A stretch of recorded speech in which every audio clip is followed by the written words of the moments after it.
Hey everybody, this is Heidi, and you're listening to the Successful Fashion Designer Podcast. We all know that the fashion industry is brutally competitive and it takes loads of hard work to get ahead.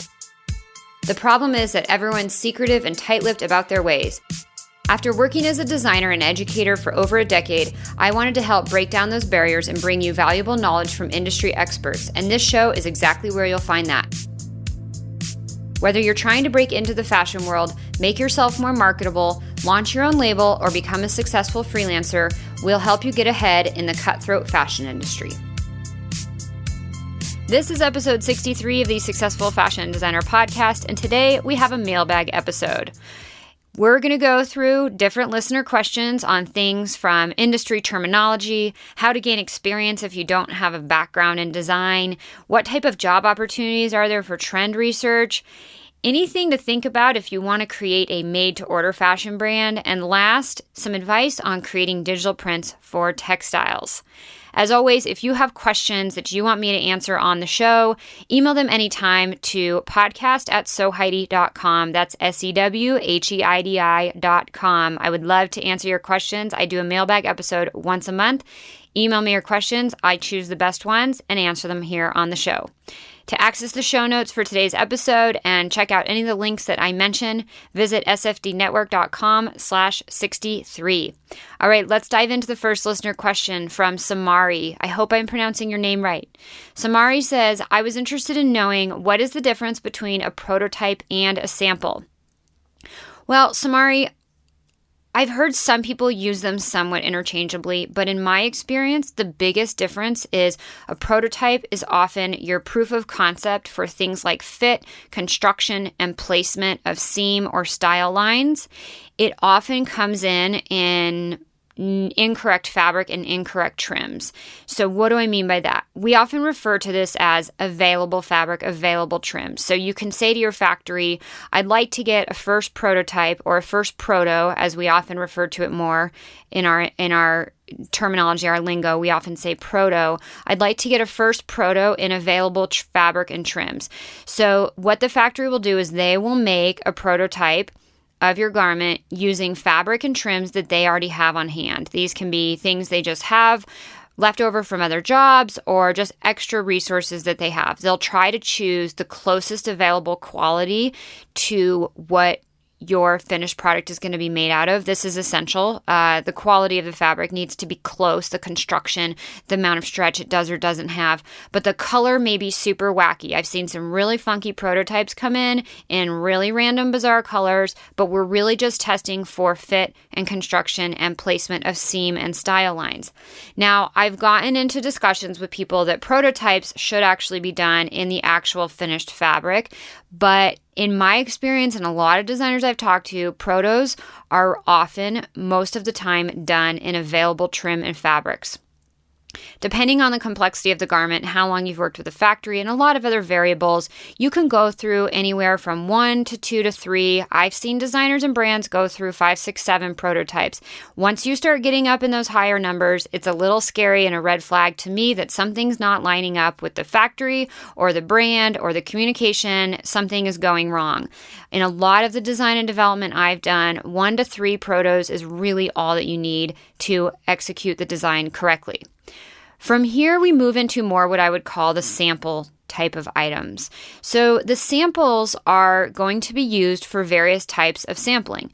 The first type of sample that we may encounter is called a sales sample or a salesman sample. Now, this is only going to be relevant if you're doing wholesale business. And essentially what you'll do is you'll order a set of sales samples or salesman samples, and you distribute each one of those samples to your sales team. The sales team then takes the samples out, they go on the road, they do trade shows, and they show the line and sell off of the samples.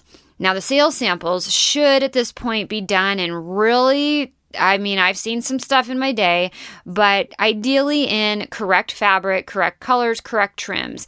Now, again, as I said, I've seen some stuff in my day. Sometimes things get changed during various sampling phases, and sample production cannot get done in time. So sometimes there are some things in samples that aren't actually correct for the end product.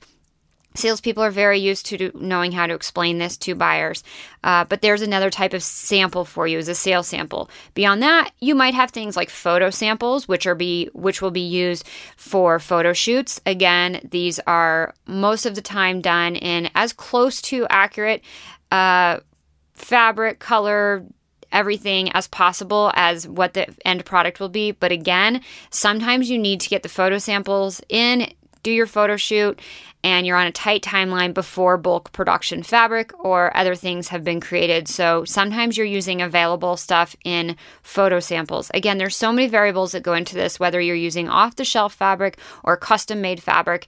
This explanation is going to change. If you're using off-the-shelf fabric, you can buy a few yards, have your photo samples made, have your prototypes made out of the exact fabric. Again, many variables in this. Beyond that, you have a couple production samples.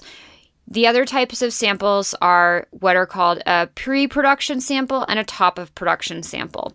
A pre-production sample, often referred to just as a PP sample, is the last sample that the factory makes for you before they go into production. So this sample is in the accurate fabric, construction, trims, hang tags, labels. Everything should be accurate. It's your last chance to check any details before production is actually started.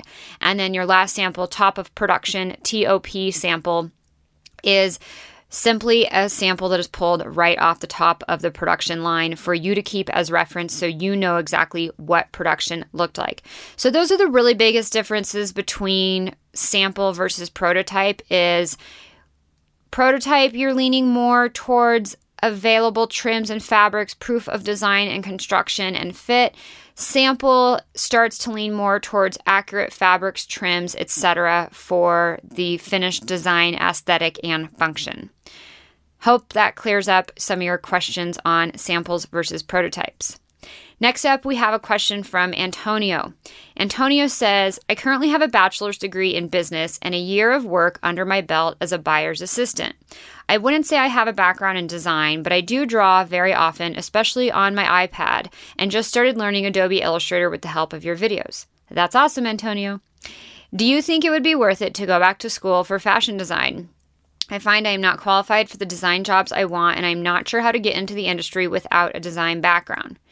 So, Antonio, my first question for you is, what exactly are you missing? What qualifications do you not have for these design jobs that you see advertised? And then from there, I would think about creative ways to get those skills that does not mean going back to school and possibly spending more money and accruing debt or more debt if you already have student debt. I think there are great opportunities in vocational programs. I think there are great opportunities to be an apprentice with someone who maybe has their own collection and you can learn from them, or even things like seamstresses and tailors and pattern makers. I think there's so much opportunity to get some hands-on learning that is not going to cost you an entire fashion school degree. So I'd really focus on what are the skills that you're missing and what are some creative ways you can figure out how to gain those skills without going back to school. I'm also really curious to know, what sort of contacts did you make when you were a buyer's assistant? From what I read in your description, it sounds like you were working somewhat in the industry and you met some people in various aspects. And I'm really curious to know, what types of relationships did you build with that experience as a buyer's assistant? Did you create some relationships where you can maybe get an introduction for an entry-level opportunity? Maybe it's something as an internship to start and just get some experience and learn about what you actually need to learn. But my first piece of advice to you would be to use your network, use your experience as the buyer's assistant, use anybody that you met there or are meeting there if you're still working there, and figure out a way to get some opportunities through that. Using your network at this point in life is going to be a lot more valuable to you than going to fashion school for 2 or 4 year degree. So I think you could do both of those things in tandem. Start learning some of the skills that you don't have somewhere else, whether it's vocational, in person, online, through apprenticeships, something like that. And then beyond that, using some of your contacts and network that you built when you were working as a buyer's assistant. So I think that with those two things, you could definitely start to explore what types of opportunities you can create for yourself and get yourself moving in the right direction for a design career. Thanks so much, Antonio. Hope that helps. Keep me updated on your journey. Next up, we have a question from Stamatina. Stamatina says, I have an idea and I wanted to know your opinion and feedback. How amazing would it be if I can find a job that is trend forecasting?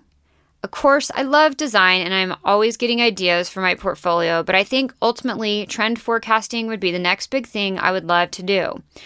I'm trying to Google information and the requirements, and even if companies are hiring, it's not so easy to find as there are companies who do this specifically out there and are worldwide. Could you offer any feedback? Stamatina, I have to be honest, I've never heard of a company hiring someone just for trend research. That doesn't mean it doesn't exist. I don't know how every brand works, but often what I see is that this role is part of the designer's job. The designer uses both trend services and doing the research themselves as tools to keep an eye on the trends and then interpret them into the finished designs. I've also often seen this as a task that gets passed off to interns and assistants. The designers will simply tell them to gather as much research as you can from, this vintage era, or these are the brands that we're looking at. Put together a ton of Pinterest or mood boards on this. And then they'll sit down together and the designer or the design director will pick what they like that will then get interpreted into the finished designs. To be totally honest, I've actually done this with my assistants too. Especially after you work with an assistant for a while, they get to kind of know your design eye and they understand the brand. And I can say, gather a ton of inspiration for this, this, and this, and then let's sit down and go through it. And I pick out what I like and I say, okay, I want more of this. I'm not really loving this. So I am not so sure that there are job opportunities out there specifically for this within brands. I think your best bet may be working for a trend research company, and honestly, I would start there and do some research. To break into this could be pretty tough. Again, it's not a space I know a ton about, but you're probably going to want to show ways that you keep up on the trends. Yeah, obviously you're going out and you're shopping the market, but I think that they're really looking for higher level conceptual interpretation of what's going on in other industries. How are you reinterpreting this into fashion? And I do not really know what it takes to break into that, but I would start looking at specific trend research companies. My gut is saying that you're not going to find this job directly within a brand. But if anyone else out there listening knows otherwise and has any advice on this, I would love to hear from you. So go ahead and email me, podcast@soheidi.com. If anyone out there listening knows of opportunities to do this within a brand, or perhaps works at a trend research company and has any insights or advice to share, I would love to hear from you. Good luck, Stamatina. Let me know what you figure out with this journey of yours.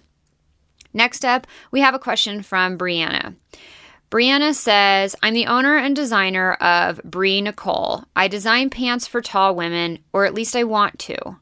I'm struggling to find a manufacturer and cut and sew factory, as well as funding for production.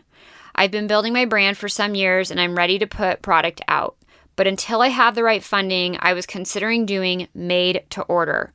What do I need to consider for myself and customers when doing made to order?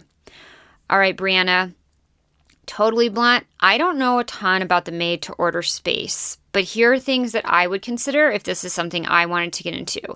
The first thing I would look at is the competition. What are they doing? What are they offering? Not just for pants for tall women, but made to order in general, because this is going to give you a really good idea of what types of technologies that they're using to help customers figure out what their measurements are, what their fit is. Do they have cool 3D scanning cameras on the internet where you stand in front of your computer and it scans your body. I don't know. There could be some pretty cutting edge technology that some of these made to order brands are using instead of just fill in the blanks. These are the measurements. We cut and sew this like a tailor does. I have to be, again, totally transparent. I don't really know much, but I know there's some tech involved in this, and I would really make sure that you know what's going on. Not necessarily on the super, super, super cutting edge, but just in general, where is the sweet spot for brands doing made to measure right now? Where's the competition really sitting? Beyond that, I would really think about how do your customers know that they're getting the right measurements? Again, this goes back to some of the technology that some of these more progressive brands may be using. I think that this is probably going to be one of your biggest challenges is customers taking their measurements, not measuring correctly, or somehow they get interpreted incorrectly. This is going to turn into a lot of customer service issues, a lot of complaints and returns, and to me starts falling into a really high risk category. What if the pants just don't fit? What if the measurements came in wrong and now you're stuck with a pair of custom pants that your customer doesn't like? Alternatively, if you say there are no returns, that puts a really big sort of fear factor into the customer to go ahead and invest and make this purchase in a made-to-order garment that they don't really know anything about. So that scares me a little bit. Beyond that, I think you really need to look at the price point. What is your customer willing to pay, and does this work for your business model? I don't know how much research you've done into who your actual customer is, what their demographic is, what their spendability is. I don't know if that's a word. I think I just made that up. But how much do they spend on clothes?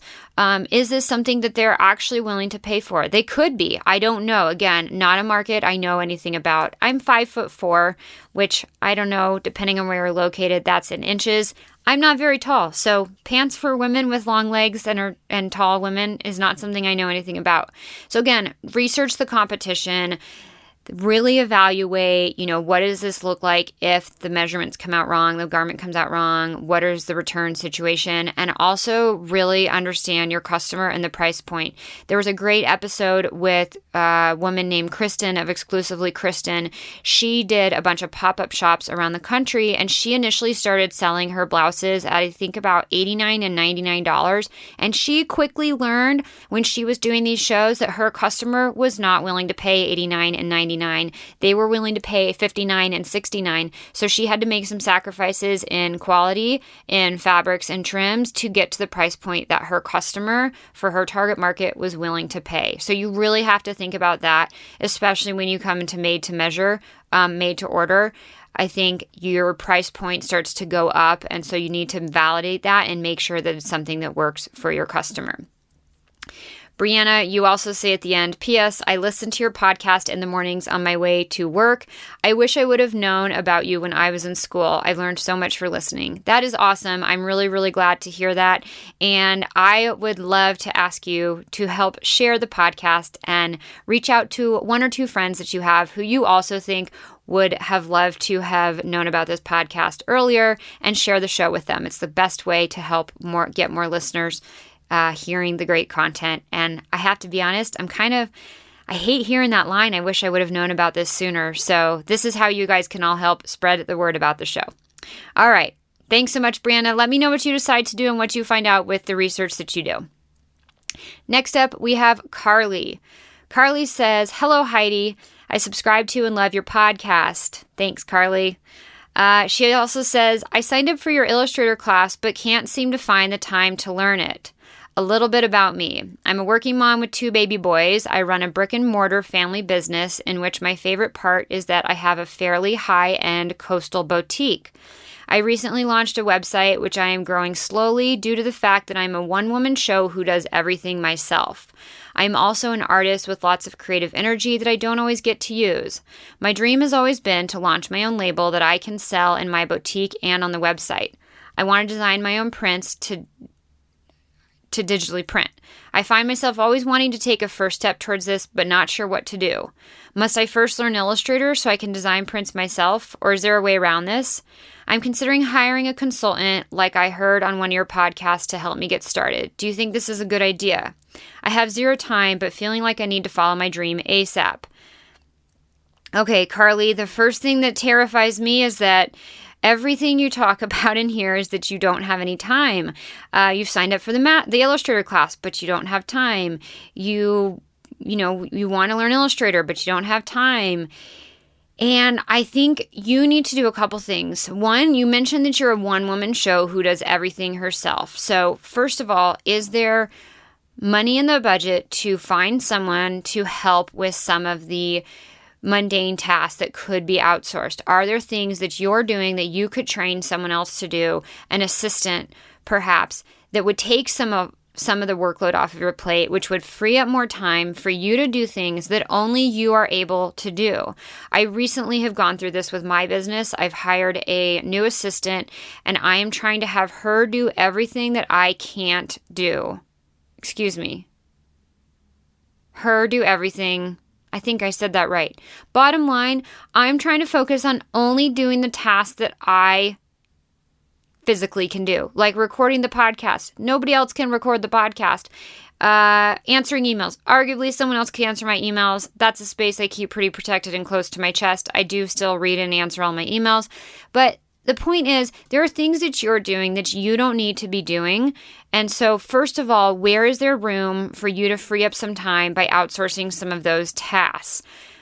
My challenge with reading your question and giving you advice is that if you don't have any time, I'm just not sure that anything's going to get done. So you also mentioned hiring a consultant. I'm not really sure what you're hiring a consultant for or what this consultant is going to do. So I don't really know if that's the right direction to go. That being said, I don't know all the details about your situation, but you say that you're an artist. You say that you have this creative drive. So here's what I would say to you. What if you forego learning on the computer altogether and just focus on your art? There are really amazing ways to create artwork on paper. You can paint, you can draw, you can use markers, all sorts of different mediums. So what is your medium? You can collage stuff. What is your medium that you can play with that doesn't have the big barrier of learning Illustrator if that's something that you just can't get into, that you just don't have the time for? Where could you just get some of your artistic and creative energy flowing that doesn't have this big battle of learning Illustrator in front of it? Because my guess is that if you don't have any time, that might be what's preventing you from doing anything. So there are some really cool tricks to making actual repeats with paper and then scanning them into the computer. Not everything, especially for prints, has to be done in vector.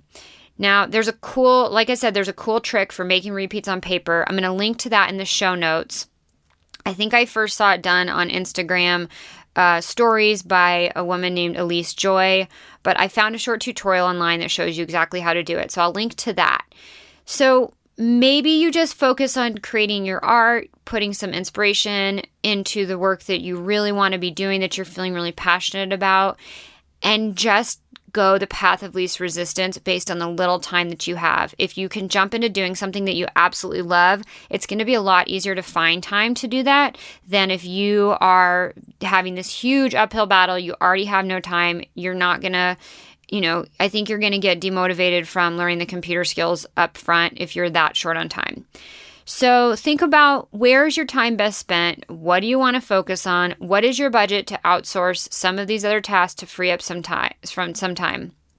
Beyond that, I'm a really big proponent of exploring your creative and artistic side, and I think that that's fantastic. I encourage you to do that in a playful way, to just start creating some artwork.